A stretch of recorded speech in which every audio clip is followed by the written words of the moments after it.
amigos, tudo bem com vocês? Graças a Deus, tudo bem conosco aqui em casa.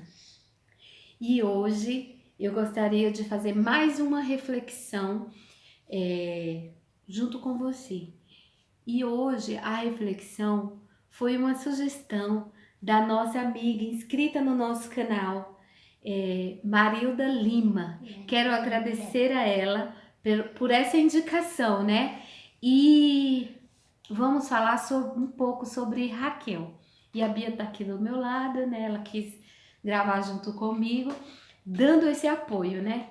Então, vamos falar um pouco sobre Raquel. E a história de Raquel se encontra no livro de Gênesis, capítulo 29.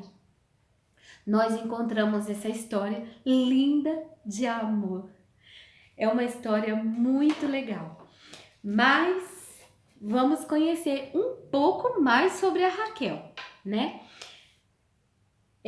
No livro de Gênesis, capítulo 29, o versículo 11 diz: Feito isso, Jacó beijou a Raquel e, erguendo a voz, chorou. Jacó, com a bênção do seu pai, saiu da sua terra e foi até Padã-Arã, ao encontro do seu tio Labão. Entre esse decorrer de tempo, ele encontrou, junto ao poço, a filha de Labão, sua prima, a Raquel. Jacó era filho de Rebeca e Rebeca era irmão de Labão.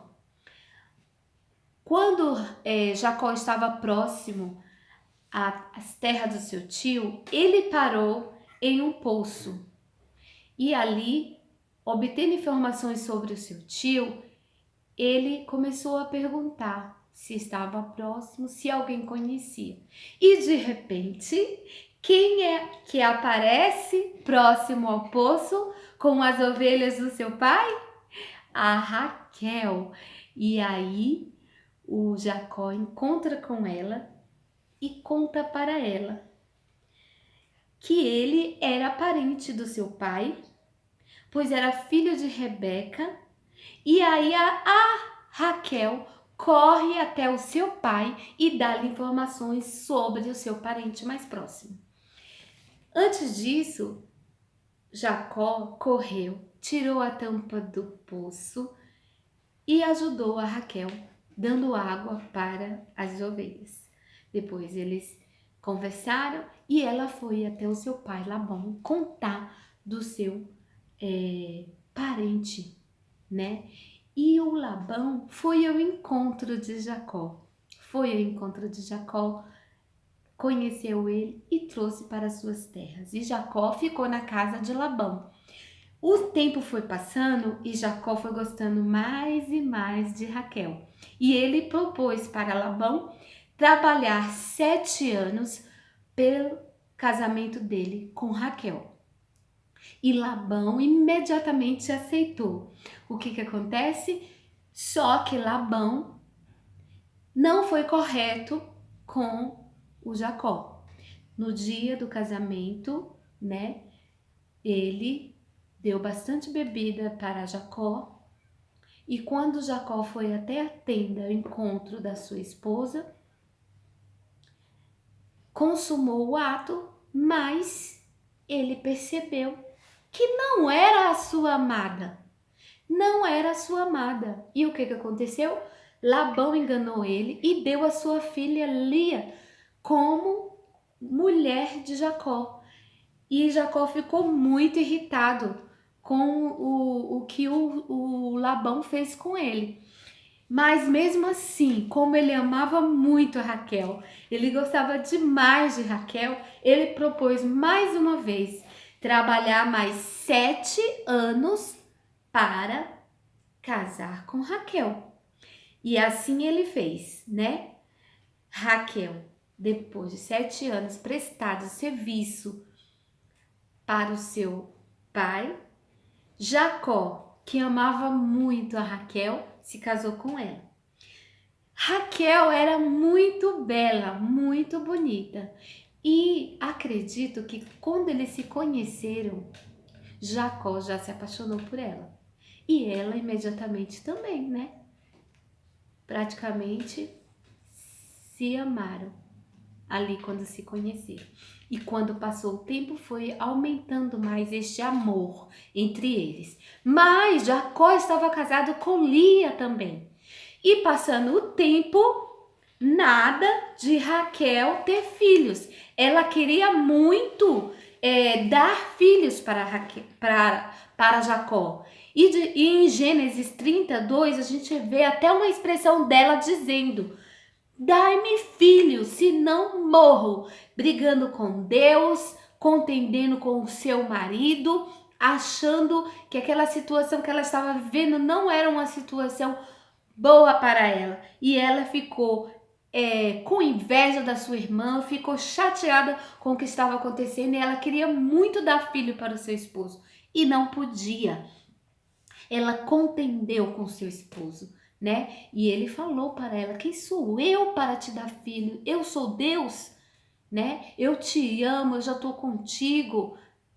Mas ela não entendia essa situação, ela queria dar para o seu esposo filhos. E aí, com o decorrer do tempo, né, Deus agraciou a Lia. Deus agraciou a Lia.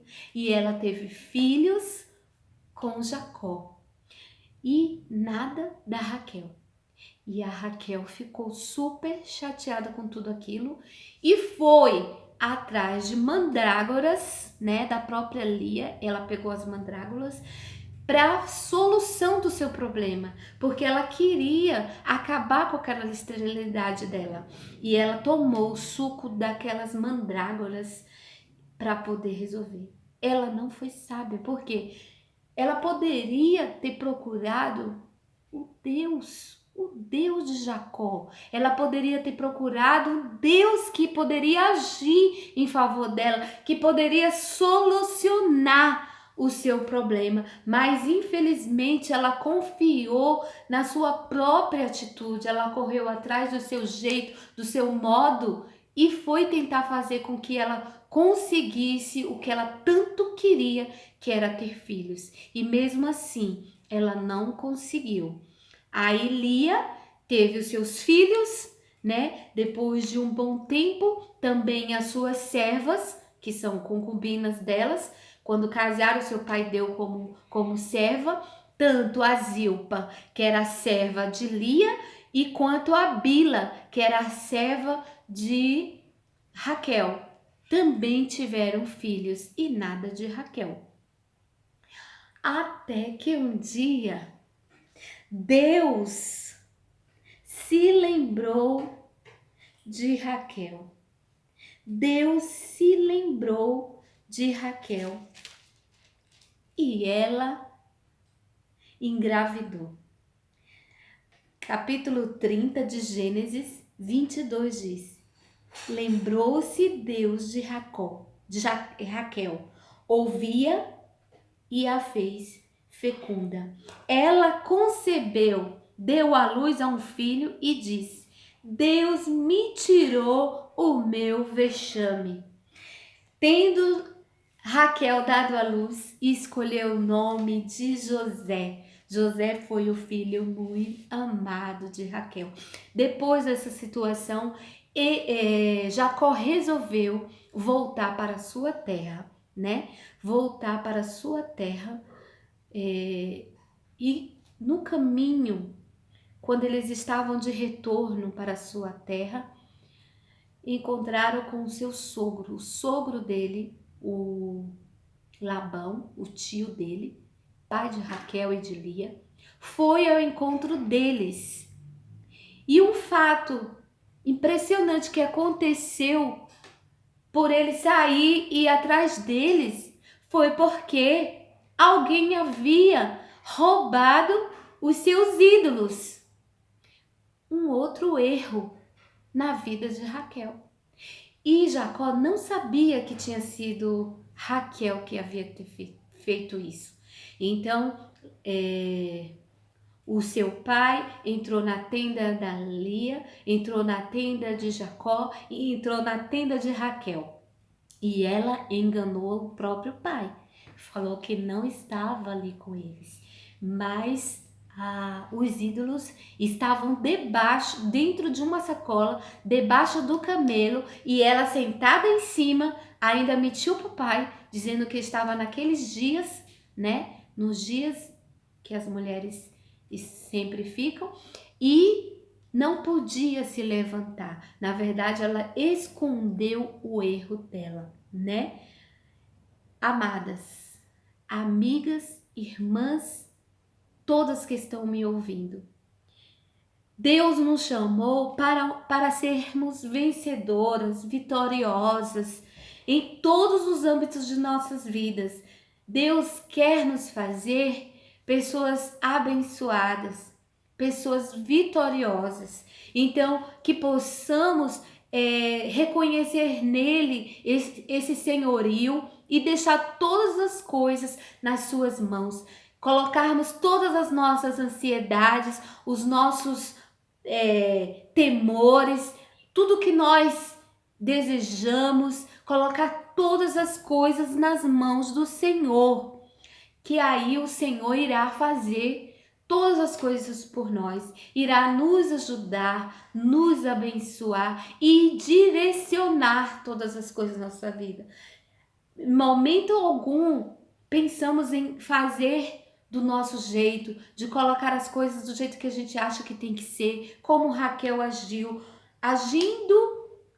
inocentemente, muitas vezes, agindo por causa de uma tristeza, por causa de uma dor que ela tinha no seu coração, que era ter filhos, muitas vezes por causa dessas atitudes dela, de não ter deixado Deus agir, de não ter chorado para o Senhor, para mostrar para ele a necessidade, a questão que ela tanto queria que ela resolver e não conseguia. Ela poderia ter sido uma vencedora, ela poderia ter sido mais vitoriosa na sua história de vida. E depois que ela teve o seu filho Benjamim, ela faleceu. A história da Raquel é um exemplo para todas nós. Foi uma mulher muito amada, uma pastora que cuidava de ovelhas, sabia como trabalhar com as ovelhas, sabia como agir com as ovelhas. É um ensinamento para cada uma de nós. Que possamos, amadas, entregar nas mãos do Senhor as nossas vidas e deixar Ele conduzir como Ele quer, como Ele achar melhor para cada uma de nós. E eu convido você também para meditar na vida de Jacó, em tudo que aconteceu também com Lia, né? Que não foi fácil a vida de Lia também. E dessa história toda, tirarmos o melhor, né? O melhor. E saber que Deus está disposto a nos ajudar a cada dia, a nos ajudar e a mostrar para nós o melhor jeito de ser, o melhor jeito de agir. Amadas, busquemos ao nosso Deus, porque Ele é sempre a melhor solução.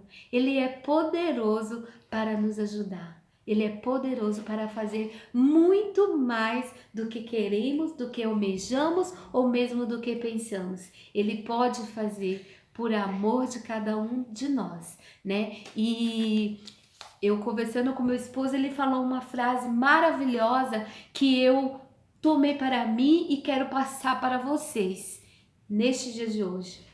Ele falou: Deus não é insensível a um miserável pecador. Deus não é insensível, Ele é sensível. Ele sabe, Ele sente a tua dor. Ele sente o que você precisa, Ele sabe, mas nós precisamos clamar, precisamos buscar essa direção de Deus, precisamos chorar na presença do Senhor se preciso, ou até mesmo com gemidos, mostrar para Ele que nós precisamos dessa dependência, precisamos dessa sensibilidade do Senhor nas nossas vidas. Que Deus abençoe a sua vida, continue comentando, continue conosco, dando ideias, compartilhando, né, os nossos vídeos, e que Deus continue abençoando a todos nós, em nome de Jesus. Um grande abraço, fiquem com Deus. Shalom!